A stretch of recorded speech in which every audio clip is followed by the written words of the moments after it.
தென்னாடுடைய சிவனே போற்றி, எந்நாட்டவர்க்கும் இறைவா போற்றி. 2022 வருஷம் அக்டோபர் மாசம் வரப்போகுது. அப்ப நாம அக்டோபர் மாசத்துக்கு உண்டான ராசி பலனை பார்க்கணும். இந்த அக்டோபர் மாச ராசி பலனை பார்க்கணும்னா கிரகம் எப்படி இருக்கு, எங்கெங்க உட்காந்துருக்குன்னு முதல்ல தெரிஞ்சுக்கணும். அப்படி பார்த்தோம்னா சூரியன் கன்னி ராசியில உட்காந்துருக்காரு. 18ஆம் தேதி துலா ராசிக்கு போக போறாரு. செவ்வாய் ரிஷப ராசியில உட்காந்துருக்காரு. 9ஆம் தேதி மிதுன ராசிக்கு போக போறாரு. சுக்கிரன் கன்னி ராசியில உட்காந்துருக்காரு. 19ஆம் தேதி துலா ராசிக்கு போறாரு. அப்ப கன்னி ராசியில இவரு நீசம் அடைச்சு உட்காந்துருக்காரு. போதன் சிம்ம ராசியில இருக்காரு. 3ஆம் தேதி கன்னி ராசிக்கு போய் ஆட்சியாக போறாரு, உச்சமாக போறாரு. 23ஆம் தேதி மறுபடியும் துலா ராசிக்கு போக போறாரு. குரு எப்பவும் போல மீன ராசியில வக்கர கதியில படுத்து கிடக்காரு. சனி மகரத்துல வக்கரத்துல படுத்திருக்காரு. 10ஆம் தேதி வக்கர நிவர்த்தியாகி எந்திரிச்சு நிக்க போறாரு. அப்ப சனி பலமடைய போறாரு. ராகு இந்த விஷ பாம்பு ராகு மேசத்திலையும், விஷம் இல்லாத பாம்பு கேது துலா ராசியிலையும் உட்காந்துருக்குங்க. இப்ப சனி 10ஆவது வீட்டுல சொந்த வீட்டுல வக்கர நிவர்த்தி ஆயிராரு.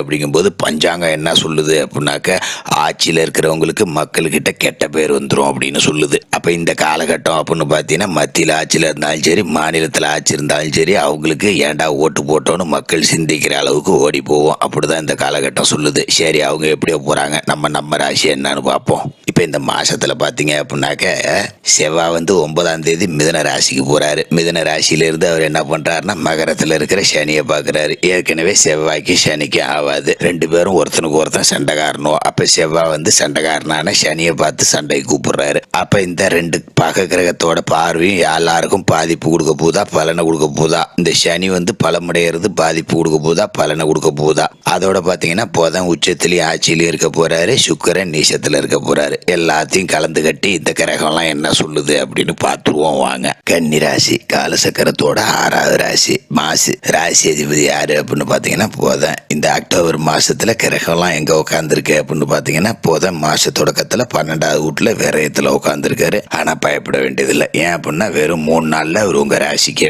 ஆட்சியாவும் உட்கார போறாரு, உச்சமாவும் உட்கார போறாரு. அப்ப குடும்பஸ்தானம் 2ஆவது வீட்டுல கேது பலமா உட்காந்துருக்காரு. 8ஆவது வீட்டுல ராகு இருக்காரு. விரையாதிபதி சூரியன் உங்க ராசியிலேயே இருக்காரு. அப்ப செலவுங்கிறது ஒரு பக்கம் இழுத்துக்கிட்டே போனாலும் கூட புதன் உங்களுக்கு காசு பணத்தை கொடுத்துருவாரு. எந்த மாற்றமும் இல்லை. இந்த பக்கம் காசு வரும், இந்த பக்கம் செலவாகும். ஆனா பயப்பட வேண்டியதில்லை.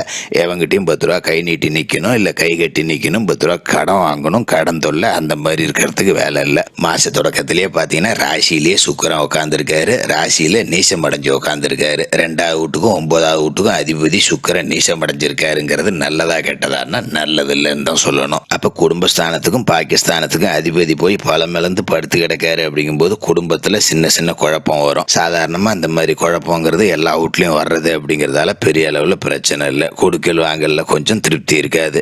அப்ப எவங்கிட்டையும் கடன் வாங்க கூடாது, யாருக்கிட்டையும் கடன் கொடுக்க கூடாது. எப்பயாவது கடன் கொடுக்க வேண்டியது இருந்ததுன்னா இப்ப பார்த்து நல்லபடியா பதில் சொல்லி, அப்பா என்கிட்ட இப்ப காசு இல்லை, அடுத்த மாசம் வாப்பா, 2 மாசம் வாப்பான்னு நல்ல முறையா பேசி அனுப்பிச்சு விட்டுருங்க. யாருக்கிட்டயாவது கடன் கொடுத்துட்டு வாங்க முடியாம இருந்தா சண்டை சச்சரவு வம்பு வழக்குக்கு போகாம நயமா பேசி வாங்கறதுக்கு பாருங்க. இல்ல கோர்ட் மூலியமா தீர்த்துக்கிட்டு போங்க.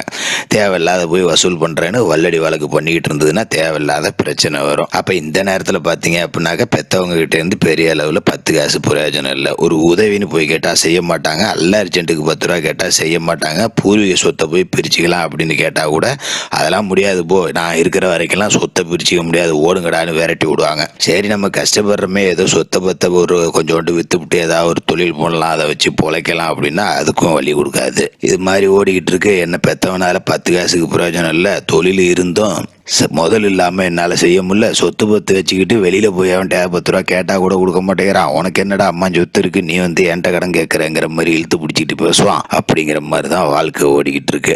ஏதோ ஒரு வண்டி வாகனம் வாங்கி ஓட்டலாம் அப்படிங்கிற முயற்சி இருக்கும். அப்படி இல்லைன்னா வீட்டுல இருக்கிற பைக்கை மாத்திட்டு வேற பைக்கு மாத்துவோம்.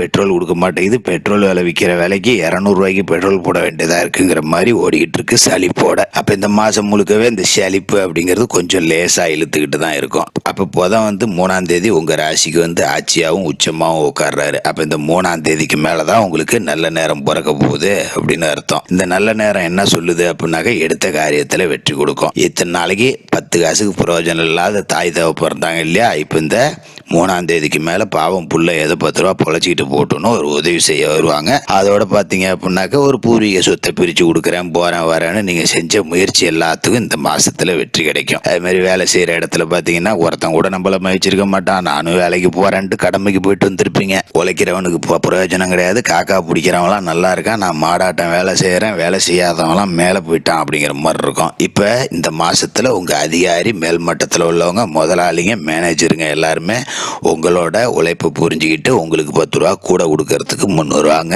முக்கியமான ஒரு ஆளா ஆபீஸ்ல மாறுறதுக்கு ஒரு வாய்ப்பு இருக்கு. ஒரு பதவி உயர்வு கிடைக்கலாம், ஒரு டிரான்ஸ்ஃபர் கிடைக்கலாம், இல்ல சம்பளத்துல கொஞ்சம் கூட கொடுக்கலாம். அப்ப முதலாளிக்கு அடுத்த இடம் முக்கியமான ஆளு அப்படிங்கிற ஒரு இடத்துக்கு மாறக்கூடிய வாய்ப்பு இருக்கு. அப்ப இதை வச்சு ஆபீஸ்ல நல்லபடியா சம்பாதிக்கலாங்கிறதால காசு பணத்துக்கு பற்றாக்குறைங்கிற பேச்சுக்கு வேலை இல்லை. அப்ப சொந்தமா ஒரு தொழில் செய்யறேன், கடமைக்கு தொழில் ஓடிக்கிட்டு இருக்கு, வாங்குறது சாப்பிடுறது சரியா போகுது, சில நேரத்துல பத்த மாட்டேங்குதுன்னு ஓடிக்கிட்டு இருந்தவங்களுக்குலாம் இதுக்கு மேல பாத்தீங்க அப்படின்னாக்கா புது புது ஆர்டர் கிடைக்க போகுது, புது புது ஒப்பந்தம் கிடைக்க போகுது, புது புது பார்ட்னர் கிடைக்க போறாங்க. காசு பணம் அப்படிங்கிறது இந்த மாசத்துல கொஞ்சம் சரளமா போறலும். அதோட ரிஷப ராசியில இருக்கிற செவ்வாய் 9ஆம் தேதி மிதுன ராசிக்கு வராரு. 10வது வீட்டுக்கு செவ்வாய் வராரு அப்படின்னாலே தொழில ஜெயிக்க போறீங்க அப்படின்னு அர்த்தம். அப்ப சொந்த தொழில் செஞ்சவங்க எல்லாத்துக்கும் இந்த மாசத்துல லாபம் அப்படிங்கிறது 2 பங்கு ஆக போகுது. கடனை பூரா பழசு ஏதாவது இருந்தா அடைச்சு போடலாம். செவ்வாய் பூமிக்கு அதிபதி அப்படிங்கிறதால இடம் வாங்கலாம், இடம் விற்கலாம், வீடு கட்டலாம், வீட்டு கட்டினதை மராமத்து பணி செய்யலாம். அப்ப இடம் வாங்கலாம், இடம் விற்கலாம்னு சொல்லியிருக்கேன். ஏற்கனவே தாய் தகப்பம்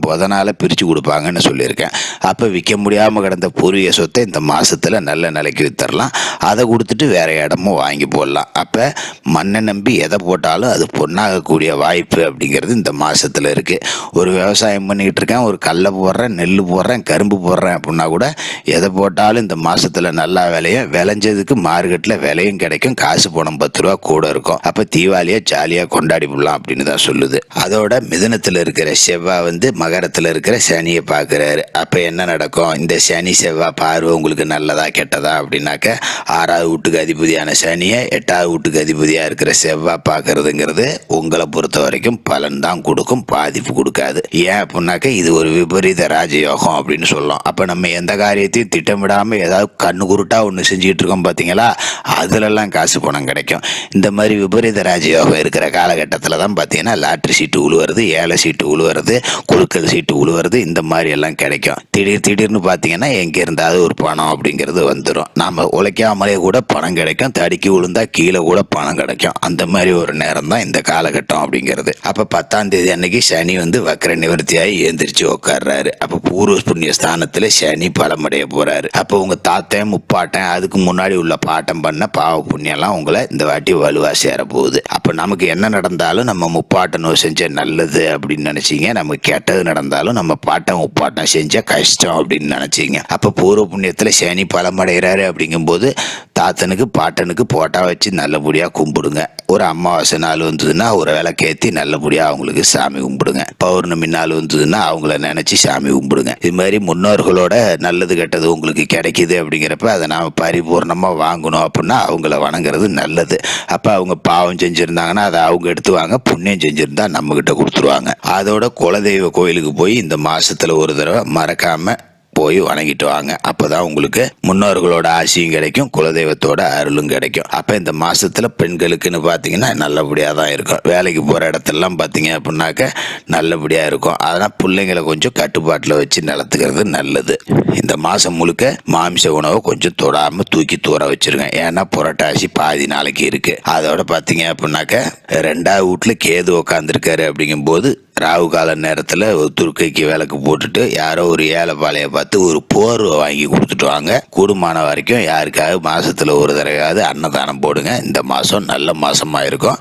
எதை பத்தியும் பயப்பட வேண்டியதில்லை. இந்த மாசம் உங்களுக்கு மாற்றத்துக்கு ஒரு நல்ல தொடக்கம் தான் அப்படின்னு தான் சொல்லணும்.